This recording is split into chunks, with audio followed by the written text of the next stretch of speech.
নমস্কার বন্ধুরা, welcome to আরকে sports. আশা করি তোমরা সবাই সুস্থ ও অনেক ভালো আছো। তো এই ভিডিওতে 2 থেকে 3টে গুরুত্বপূর্ণ আপডেটস তোমাদের জন্য আজকে রয়েছে। সেক্ষেত্রে একটু স্কিপ না করে এই ভিডিওটা শেষ অবধি দেখতে থাকো। আর যদি এই চ্যানেলে প্রথমবারের জন্য এসে থাকো তাহলে এই ভিডিওতে লাইক আর চ্যানেলটিকে সাবস্ক্রাইব করে রেখো। তো বন্ধুরা, প্রথমেই যে খবরটা শেয়ার করব, ফ্যান কোড অ্যাপ এবছরের লাইভ সম্প্রচার করবে। তো তারা কিন্তু আইএসএলের সবকটা ম্যাচের জন্য একটা ম্যাচ পাস নিয়ে চলে এসছে। সেই ম্যাচ পাসটার ফি রয়েছে 299 টাকা।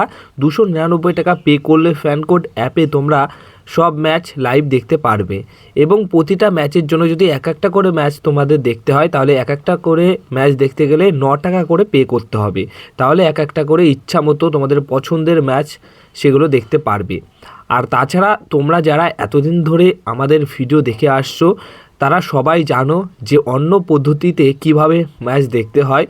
তো আমার মনে হয় যে এই ম্যাচ পাসটা না নিলেও হবে, কারণ অন্যান্য পদ্ধতি আছে যে পদ্ধতির মাধ্যমে তোমরা কিন্তু খুব সহজেই লাইভ ম্যাচ দেখতে পারবে। এর পাশাপাশি নেক্সট আপডেট যেটা শেয়ার করব সেটা হচ্ছে দীপক টাংরিকে নিয়ে। তো দেখো, বেশ কিছু ফুটবলারদের এই বছরের চুক্তি শেষ হয়ে যাচ্ছে। হ্যাঁ, এই বছরেই চুক্তি শেষ হয়ে যাবে। এই সিজনটা শেষ হলেই বেশ কিছু ফুটবলারদের চুক্তি শেষ হবে মোহনবাগান দলের। সেই ক্ষেত্রে মোহনবাগান দল আগেভাগেই কিছু কিছু ফুটবলার যাদেরকে ধরে রাখতে চাইছে তাদের সাথে কিন্তু চুক্তি বাড়ানোর কথাবার্তা শুরু করে দিয়েছে। যেমন বিদেশি প্লেয়ারের মধ্যে অ্যালবার্তো রদ্রিগেজ এখন কিন্তু যে ফুটবলারটিকে ধরে রাখার জন্য আপ্রাণ চেষ্টা চালাচ্ছে বা কথাবার্তা বলছে সেই ফুটবলারটি হচ্ছেন দীপক টাংরি। দীপক টাংরি কিন্তু মোহনবাগান ফুটবল একাডেমিরই ফুটবলার, মানে ঘরের ছেলে টাইপেরই একজন ফুটবলার। একটা সময় তার যখন ফুটবল জীবন শুরু হয় তার আগে কিন্তু মোহনবাগান দলের একাডেমি থেকেই তার উত্থান হয়েছিল। তো সেই দীপক টাংরিকে ধরে রাখার জন্য মোটামুটি কথাবার্তা বলছে, কারণ দীপক টাংরিরও চুক্তি এই বছর শেষ হয়ে যাচ্ছে। তো দীপক টাংরি চাইলেই কিন্তু অন্য কোনো দলে যেতেই পারে গেম টাইম পাওয়ার জন্য। মোহনবাগান দলে গেম টাইম হয়তো শুরু থেকে পায় না প্রতিটা ম্যাচে, কিন্তু তাকে কিন্তু ইউজ করে, প্রতিটা কোচই ইউজ করে খেলায়। তো সেই ক্ষেত্রে সে যদি চায় যে না, আমি পুরো 90 মিনিট একটা গেম টাইম দরকার আমার প্রতিটা ম্যাচেই, তাহলে সে এই বছর তার কাছে সেই সুযোগ রয়েছে দল পরিবর্তন করার। কিন্তু দল পরিবর্তন করার আগে তাকে তো ফ্রি প্লেয়ার হতে হবে, কিন্তু সেই ফ্রি প্লেয়ার হতে দিতে চায় না মোহনবাগান দল। তার সাথে চুক্তি বাড়ানোর জন্য কথাবার্তা বলছে। এখন একটা বিষয় এখানে রয়েছে, সেটা হচ্ছে ম্যানেজমেন্ট এবং দীপক টাংরি দুজনেই যদি সম্মতিতে আসে, দুজনেই যদি কথাবার্তায় ঠিকঠাক থাকে, তাহলেই কিন্তু এই ডিলটা আবার নতুন করে হবে, মানে চুক্তি বাড়বে দীপক টাংরির। মোহনবাগান চায় যে দীপক টাংরির সাথে চুক্তি বাড়ুক, তো তার জন্য কথাবার্তা বলাও শুরু করেছে। এখন দীপক টাংরির যেটা ইচ্ছা সেটাই হবে, কারণ প্লেয়ার যেটা বলবে সেটাই। প্লেয়ার যদি না খেলতে চায় তাহলে তো কিছু বলার নেই, কিন্তু মোহনবাগান দল আপ্রাণ চেষ্টা করছে এই ফুটবলারটিকে ধরে রাখার জন্য। তো এরপরে সবশেষে যে বিষয়টা নিয়ে কথা বলবো, মোহনবাগান দলের জার্সি নিয়ে।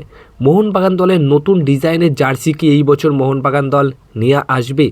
কারণ গত 1 থেকে 2 বছর একই ডিজাইনের একটা জার্সি নিয়ে কিন্তু মোহনবাগান দল খেলছে।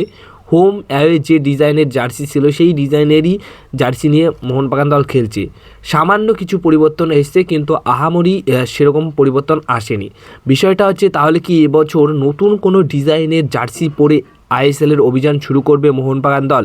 তো দেখো, এই বছরও কোনোরকম কোনো জার্সি পরিবর্তন হচ্ছে না, কারণ সবুজ মেরুন রঙটাই কিন্তু একটা লাকি রঙ।